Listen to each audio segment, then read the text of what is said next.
Na conversa de hoje, vamos dar continuidade à entrevista com o juiz federal Cristiano Miranda de Santana, sobre a experiência de implantar um modelo de aprendizagem organizacional na 5ª Vara da Seção Judiciária Federal de Brasília. Antes de voltar a fazer algumas perguntas para o Dr. Cristiano, eu vou começar chamando a atenção para alguns aspectos fundamentais nos processos de aprendizagem organizacional, já que é disso que a gente está falando. O primeiro deles é que a aprendizagem organizacional envolve abertura para o novo, possibilidade de correr algum nível de riscos, permissão para erros e acertos. O segundo é que tem como foco a criação e a promoção de ambientes eficazes de processamento de conhecimento. A aprendizagem organizacional está intimamente ligada à ideia de aprender a aprender, tanto no nível individual quanto no nível coletivo.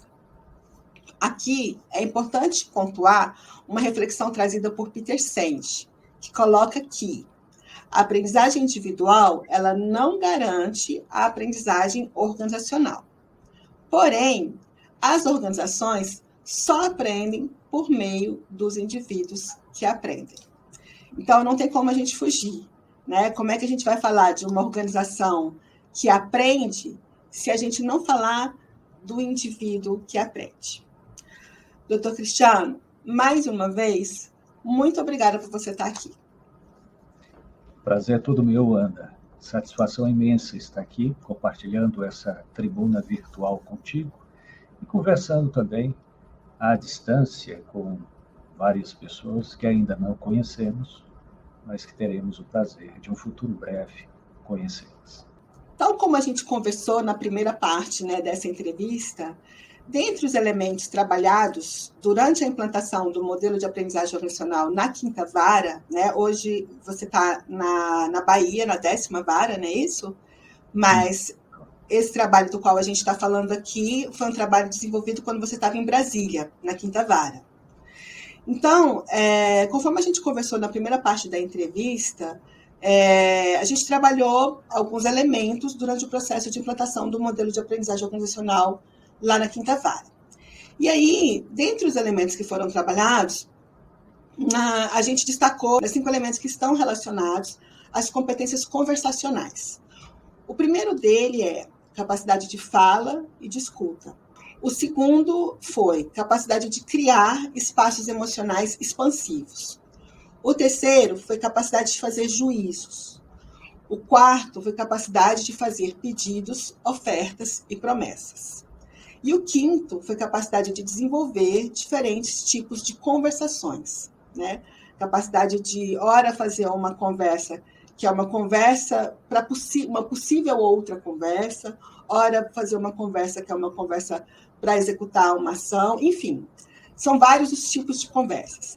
A minha pergunta para você é, dentre esses tópicos que eu citei aqui, qual que você percebe que mais impactou o seu modo de sentir, de pensar e de agir como líder?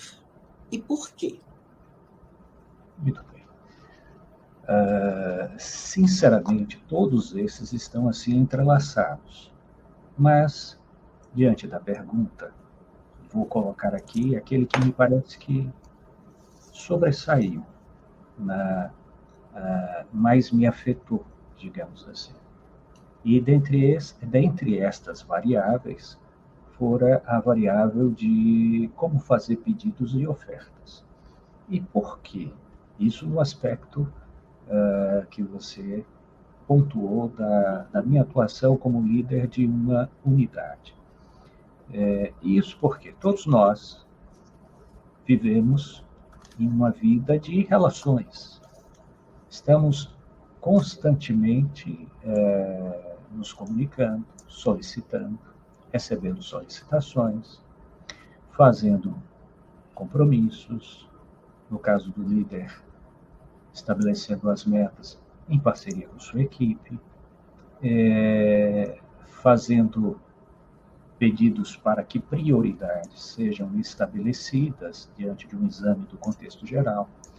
E para que os resultados sejam vistos à frente, não podemos descuidar da forma como estes pedidos e estas ofertas são colocadas. É bem diferente a recepção de um pedido, quando ele vem ou é colocado de uma maneira inapropriada, digamos assim. Os resultados talvez não sejam os melhores. Agora, quando há um desejo, um esforço para que aquele interlocutor ou os interlocutores coloquem o melhor de si na solicitação, né, no pedido, na oferta, isto gera entre os sujeitos envolvidos um vínculo e um compromisso muito mais forte. As chances de resultados positivos são maiores. E isso eu vejo no dia a dia, na minha organização. Então, destacaria esse, mas sem realmente desmerecer as demais variáveis que são de suma importância. Uhum. É interessante você trazer essa variável, né? Porque como juiz da vara, enfim, ou qualquer outra pessoa que estiver trabalhando com uma equipe, né? No dia a dia, todos nós, a gente passa o dia todo fazendo compromissos, né? O tempo todo, a gente passa o tempo todo fazendo promessas, né? E gerir, trabalhar com gestão, liderar, é fazer promessas o tempo todo. Você está ali, olha, eu vou entregar isso, eu tenho que mudar tal indicador, eu tenho que agilizar tal coisas, mas a gente não faz nada sozinho, né? Você depende da equipe. E aí, o tempo todo, você está coordenando ações com a equipe, né? Está pedindo, está solicitando, está oferecendo coisas, enfim, está prometendo coisas, e aí o grupo está assumindo compromissos. Então, com certeza, né, essa questão do pedir, do ofertar, para quem está numa função de liderança, seja ela qual for, em que nível for, né, é fundamental para conseguir o engajamento, né, das pessoas, né, dos pares, né? Hoje, por coincidência, foi o dia da nossa primeira reunião de avaliação e planejamento nesta unidade onde estou. Porque assumi no último dia 9 de janeiro. Então, cada início de um novo ciclo, avaliamos o ciclo mensal passado, planejamos o próximo. E, para isso, claro, nos valemos de instrumentos que a organização nos dá, estatísticas, né? Próprio feedback dos usuários dos serviços, dos próprios colaboradores internos. E, diante disso, nós observamos aonde estamos avançando, aonde precisamos avançar mais. E, nesse último ponto, ou quanto a este último ponto, de que modo precisamos, mas ao fazer essa solicitação até de mudança de paradigmas e de procedimentos, temos nós que lideramos a grande responsabilidade de saber justamente fazer estes pedidos, para que haja, e aí ao fazê-lo, eu acho importante, pelo menos procuro sempre justificar por que estou fazendo tal ou qual solicitação e não outra que talvez pudesse. Qual a razão? Qual o motivo? Aonde quero chegar com aquilo? Para que isso também seja compreendido com o máximo de transparência. Claro que também ao fazermos, preocupo-me na energia que emprego, para que não haja qualquer excesso, mas falar assertivo, objetivo, tentar ser o mais claro, para ser melhor compreendido. Isso também é um ponto que me preocupa e tento, claro, na medida do possível, observar e dar a oportunidade para que as pessoas se coloquem, como assim também fizemos no nosso encontro de hoje. Se não, todos na reunião presencial, para não ficar cansativo, mas facultar ali que haja instrumentos de comunicação mais fáceis, seja a utilização do nosso chat interno, seja a própria correspondência eletrônica, seja se dirigindo ao nosso diretor de secretaria para condensar todas os feedbacks que a equipe tem a dar sobre aquilo, para que também possamos refletir sobre o pensamento de todos que compõem essa organização. A gente não vai entrar nesse nível de detalhe aqui agora, mas você está trazendo, né, para as pessoas, a liberdade das pessoas questionarem, né, elas se colocarem. Isso faz parte de todo esse processo de discussão dessa coisa dos pedidos, ofertas e promessas, né, porque faz parte da formulação do pedido o outro ter um espaço de indagação, de tentar entender melhor aquilo, de questionar, né, determinados aspectos, de juntos conversar a respeito de recursos, de prazos, né? Às vezes um pedido não está tão claro, assim, para mim está claro, mas para o outro não está tão claro, né? E lembrando que isso daí envolve não só subordinados, mas outras pessoas que estão ali no mesmo nível de trabalho, ou a chefia, né? Então o pedido, a oferta, a promessa, ela vai aí para todos os lados, para fora da organização também. Então, no meio disso tudo, essa possibilidade do falar e do escutar e do interpretar e do alinhar entendimentos é realmente fundamental. Como você falou, todas as variáveis estão, com certeza, conectadas.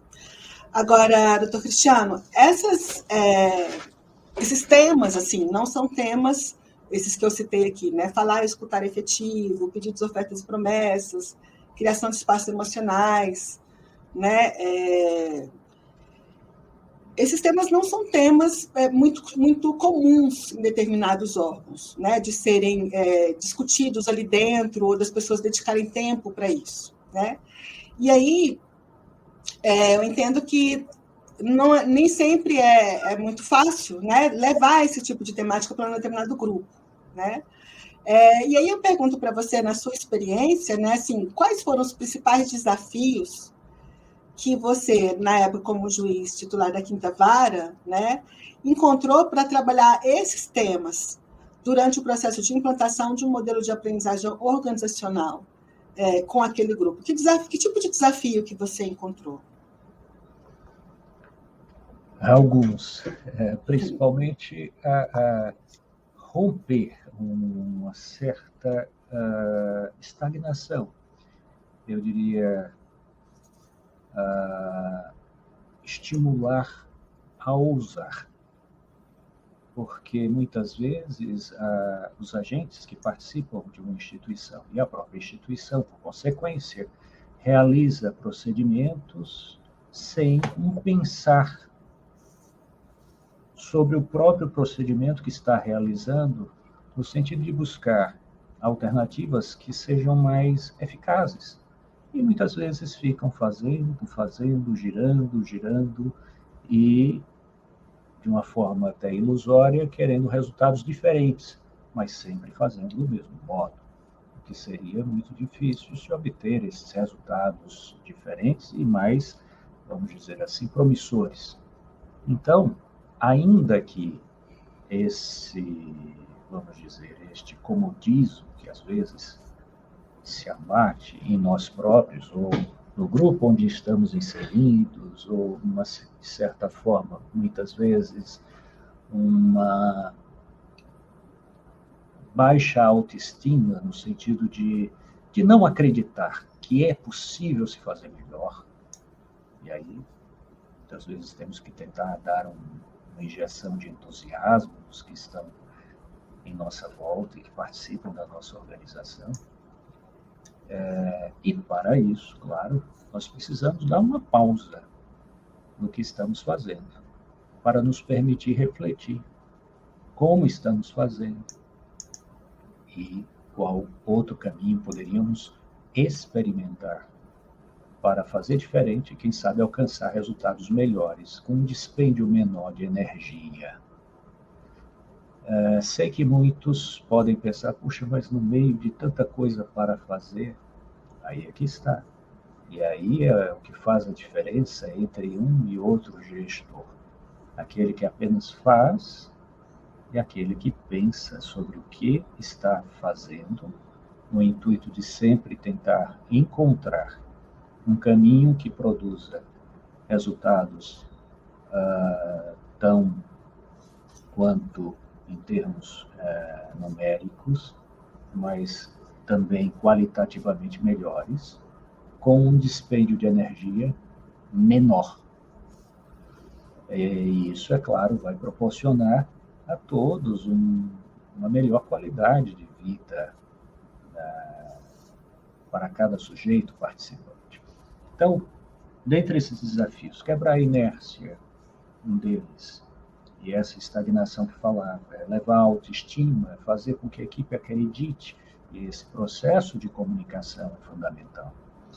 Terceiro, ter esta disciplina de parar, mesmo diante do caos, para que possamos, no meio dele, ou no meio de uma situação adversa, ou no meio de muito trabalho, repensar o processo. E aqui, quando falo processo, é o processo de trabalho e o processo de relação intersubjetiva. E aí, quando você falou, eu até anotei aqui, né, que muitas vezes está focado no fazer e nem sempre se dá um espaço para pensar no que está fazendo, né? Eu aproveito a oportunidade, assim, a sua experiência concreta, né, e a experiência que a gente viveu juntos lá, e aproveito esse momento para pontuar que, além de pensar no que está fazendo, tem também o pensar na forma que pensa o que está fazendo, né? Então, assim, eu faço o que eu faço, mas por que eu faço o que eu faço, né? Mas aí, por que eu faço daquele modo, né? E aí, pensar na forma como eu penso, pensar na forma como eu sinto, consequentemente, pensar na forma como eu ajo, né? Então, como você está falando mesmo, é criar um espaço para isso, porque quando você muda um pouco essa lente, desloca um pouco ali o ângulo, né, de visão das coisas, várias outras coisas mudam nesse dia a dia, né, no sentir, no pensar e, consequentemente, no agir e tal. É uma possibilidade de perceber de outra maneira, né, de olhar para as coisas de outra forma.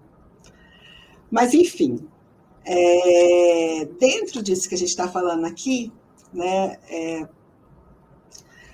então você falou aí do desafio, falou dessa coisa de quebrar a inércia, né, de repente criar você falou de autoconfiança, de acreditar, né, de entender que é possível, né, abrir espaços para olhar para esse outro lado. E aí eu vou juntar aqui duas perguntas numa só, que estão totalmente conectadas com isso que a gente está falando aqui, que é sobre oportunidades, né? Tem os desafios de se trabalhar esses temas como esses, que são alguns dos temas relacionados à aprendizagem organizacional. Não estou falando que a aprendizagem organizacional se resume a esses temas que a gente está trazendo aqui hoje, a gente elencou só alguns deles, né? Mas, então a gente falou um pouco dos desafios e tal, e aí eu pergunto que oportunidades que trabalhar temas como esses, que implantar um modelo de aprendizagem organizacional, que oportunidades que isso gera para a organização e para o indivíduo. Né? Que tipo de oportunidade que você vislumbra, que você sentiu, que você percebeu, que você viu, e o que você acha disso hoje? Eu vejo inúmeras oportunidades. E como você bem associou, uma coisa está entrelaçada à outra, porque à medida que o indivíduo, e aqui me refiro aos agentes que compõem a sua organização, param para refletir sobre a forma de como falam, sentem, se comunicam, sobre como estão fazendo solicitações, como estão se comprometendo. Isso é claro. Vamos, a cada momento, aprimorando este processo de comunicação. Vamos, ao mesmo tempo, essa é a minha forma de sentir, nos vinculando ainda mais para resultados comuns estabelecidos através desses processos de comunicação. E isso faz com que criemos uma sinergia naquele ambiente que vai ser, assim, propulsora de resultados muito mais significativos. Isso gera para o indivíduo, claro, um bem-estar, né? Aquele alimento da alma, de ver o seu agir produzindo resultados ainda melhores. E a organização, por tabela, ao ver também, por conseguinte, a ação dos seus agentes, fazendo com que ela, a organização, atenda melhor os usuários daquele serviço que esta organização presta. Então, uma coisa está entrelaçada com a outra. E para o indivíduo, além da organização, aqui que nós estávamos mais nos referindo, a organização profissional, mas vai muito além disso, né? A organização familiar, em outros vínculos, em outras organizações sociais das quais participamos. Eu acredito que este processo de comunicação e a sua aplicação em nós acaba contribuindo para nos tornarmos seres humanos melhores em qualquer local onde venhamos a agir. É o que penso, minha querida Ana. Aí você me traz um outro ponto também, que é a aprendizagem tem a ver com transformação, né? Tem a ver com mudança. Não tem a ver com, estou memorizando um monte de coisas e tal, decorei determinadas coisas. Mas tem acontecido transformações na organização, tem acontecido transformação nas equipes, tem acontecido transformações em mim, né, no indivíduo. E aí a gente volta para aquele ponto, né? A organização aprende à medida que o indivíduo aprende, à medida que o indivíduo vai se transformando, a organização também vai se transformando. E é claro que a gente não está falando, não são só pessoas, né? Quando a gente implantou o modelo lá, a gente relacionou isso, né? A processos, a governança. Então, tem uma série de questões no meio disso. E um outro ponto que é importante também é que é um processo continuado, né? Então, as transformações que aconteceram em determinado momento foram as possíveis de acontecer naquele momento, mas à medida que aquela equipe aprende, aquele indivíduo se transforma e vai aprendendo, e vai em outro momento, você pode ir para um outro nível de expansão, um outro nível de sinergia, né? Onde os espaços de confiança, né, que são construídos, tudo isso permeia essa discussão aqui, né, que com certeza favorece, né, todo um trabalho, enfim. Faz sentido o que eu estou comentando aqui para você? Todo sentido, todo sentido. Ok, doutor Cristiano, para a gente ir fechando aqui essa nossa segunda parte dessa conversa, eu vou perguntar para você se você tem alguma dica, né? Que dica que você daria, que sugestões que você daria para quem está pensando, né, em investir em aprendizagem organizacional, por meio, por exemplo, da implantação do EMEC, que é um framework de implantação de um modelo de aprendizagem organizacional, ou por meio de qualquer outra forma, né? De se trabalhar a aprendizagem organizacional na sua organização. Que dicas você daria para quem está pensando em embarcar? Em primeiro lugar, não deixar essa ideia escurecer, tá? Pô-la em prática. E para pô-la em prática, primeiro se aproximar de alguma ferramenta, de algum profissional que possa auxiliar na sua implantação. No nosso caso, tivemos a sorte de ter a sua atuação no desenvolvimento de sua tese de doutorado, que muito nos auxiliou lá na 5ª Vara da Justiça Federal em Brasília. Além da busca de um profissional, claro, de uma boa bibliografia E esta ferramenta que você mencionou também seria um caminho para, pelo menos, iniciar este processo, que tem início, mas sabemos não tem ponto final. Então, basicamente, essas dicas simples, mas que poderão trazer resultados bem animadores. Legal. Então, tá bom, doutor Cristiano. A gente vai deixar o seu contato, né, na descrição desse vídeo. Se alguém tiver alguma dúvida mais pontual, quiser entrar em contato, pode procurar você, não é isso? Pode, fique à vontade. Está aí o meu endereço eletrônico e também tem aí o link da homepage aqui da unidade onde trabalho e estou à disposição. Bacana, porque alguém pode ter uma dúvida mais pontual para quem foi usuário, né, de um processo como esse. E eu te agradeço mais uma vez, muitíssimo, por disponibilizar um tempo para conversar aqui comigo e trocar ideia. Muito, muito, muito obrigada. Prazer é todo meu. Muito obrigado.